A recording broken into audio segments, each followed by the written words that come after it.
go. Even when there's no hope, you can still go. I never answer to no, man, I still go.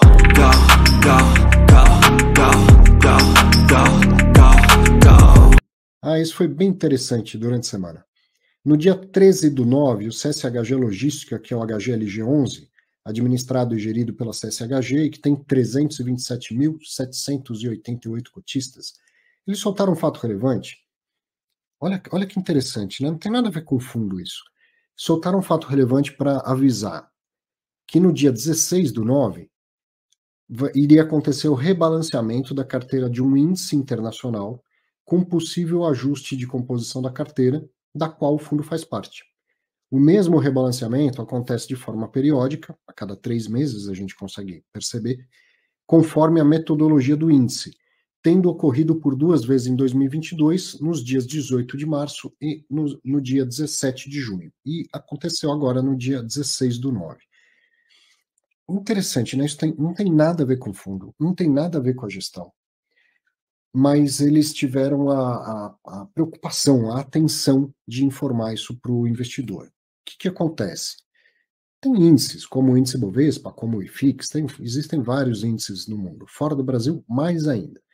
E uma vez que exista um índice, pode ter um fundo de índice, né? Um ETF, como a gente fala aqui vulgarmente, um fundo de índice, que é aquele fundo passivo que só replica o índice. Então, todo índice tem os seus critérios, tem que ter pelo menos um critério de admissibilidade, quais são os ativos que entram para esse índice, tem que ter um critério de ponderação, que pode ser o da ponderação ingênua, ou seja, pesos iguais para todo mundo, mas o mais comum é que tenha alguma ponderação, uma média ponderada, que tenha pesos diferentes para os ativos. Isso é o mais comum. Então, precisa de pelo menos esses 2 critérios. Claro que também tem um critério de exclusão. Então, vai lá, eu defino. Como é que entra no índice? Por exemplo, no IFIX. Como que um fundo imobiliário entra por IFIX? Por liquidez. Os fundos que tiverem a maior liquidez nos últimos 12 meses vão entrar para o IFIX. E como é que pondera? Por valor de mercado. Então, um fundo com maior valor de mercado vai ter mais peso e com menor valor de mercado vai ter menos peso. Podia ser qualquer regra, não importa, desde que seja claro, transparente, qualquer um possa consultar isso de graça. Um índice é admitido, um índice é válido e pode ser replicado, inclusive, por fundos de índice. Então, tem um índice internacional que eu não fui ver nos detalhes, mas quais são os critérios. Mas tem um monte de coisa lá. Tem ação, tem fundo imobiliário, tem REIT de vários países. E o HGLG é um dos ativos que estava na composição desse índice. O que acontece? Todo índice tem que ter um rebalanceamento periódico, assim como a sua carteira de investimentos, de tempo em tempo não tem que rebalancear, um índice também. Então, aqui os índices que a B3 calcula são rebalanceados a cada 4 meses. Vê lá, então, olha para 12 meses para trás, fala, os ativos que fazem parte da carteira do índice continuam cumprindo esses critérios de liquidez? Continuam. Não, né? Esse índice aqui, esse fundo não. Então, esse vai sair do IFIX. Mas tem um índice mais novo que ganhou liquidez, esse vai entrar para o IFIX. E independente do que entra e sai, e a distribuição de pesos? Será que houve alteração, então, nesse valor de mercado? Então pode ter fundo que ganha participação e fundo que perde participação. A cada 4 meses a B3 faz o rebalanceamento dos seus índices. Esse internacional, você vê pelo fato relevante que é a cada 3 meses, né? Olha, aconteceu em março, depois em junho e agora em setembro. E aí o que acontece? Se existe fundo que replica a carteira teórica do índice, uma vez que aconteça o rebalanceamento do índice, o gestor tem que rebalancear a carteira dele, porque o mandato daquele gestor, daquele fundo passivo, é seguir o índice, o mais próximo possível do índice. E aí, isso pode causar, num curto período, uma influência de muito volume e, às vezes, muita alta ou muita queda.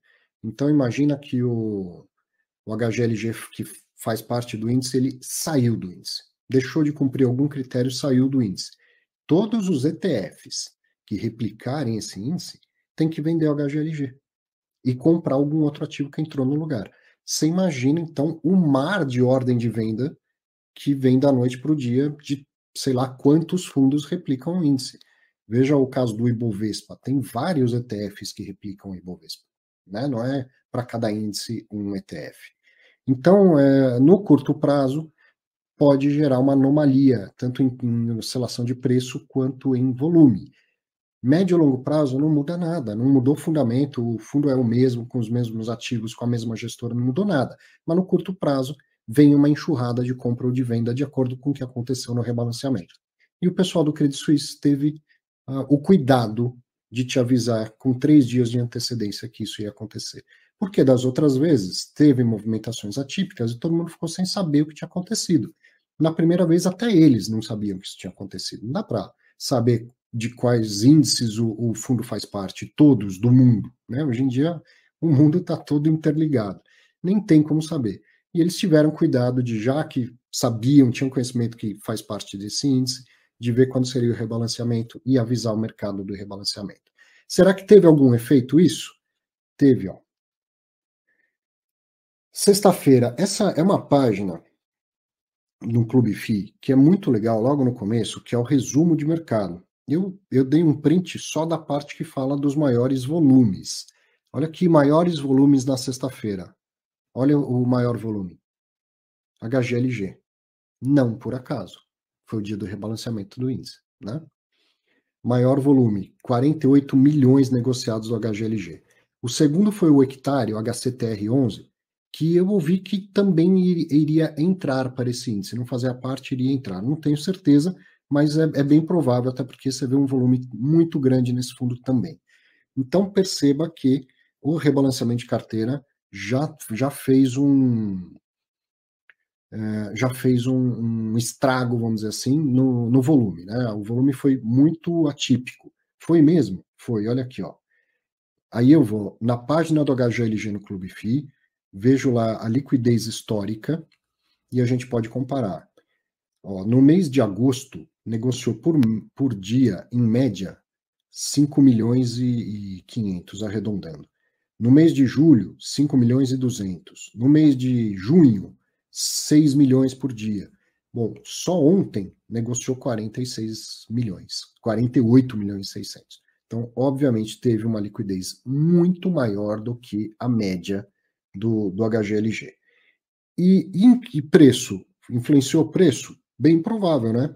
Teve uma alta grande aqui de 3,29%, considerando que nada aconteceu especificamente com o fundo, e também não houve um movimento sistêmico no IFIX, né? O IFIX subiu 0,44 nesse dia.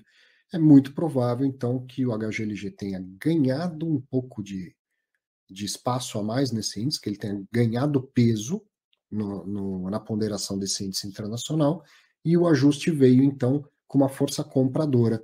Os gestores de ETFs que replicam esse índice tiveram que comprar cotas, né? Isso aí, legal, a gente sempre aprendendo com o dia a dia, com os fatos relevantes, né? Eu fiz esse comentário no próprio dia 13, gravei um videozinho explicando isso no Clube FI. São os comentários em vídeo, né, que eu consigo gravar quando tem um fato relevante. Qualquer comunicado de um fundo imobiliário, eu posso deixar um comentário meu em vídeo. E percebi que as pessoas gostaram muito, assim, muitas curtidas.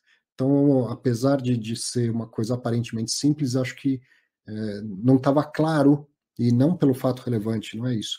Talvez essa dinâmica de como funciona um índice, a questão da ponderação, de um ETF que replica o índice, acho que isso não era tão óbvio para a maioria das pessoas, e muita gente gostou de ter recebido essa explicação. Bom, parabéns ao Credit Suisse pela consideração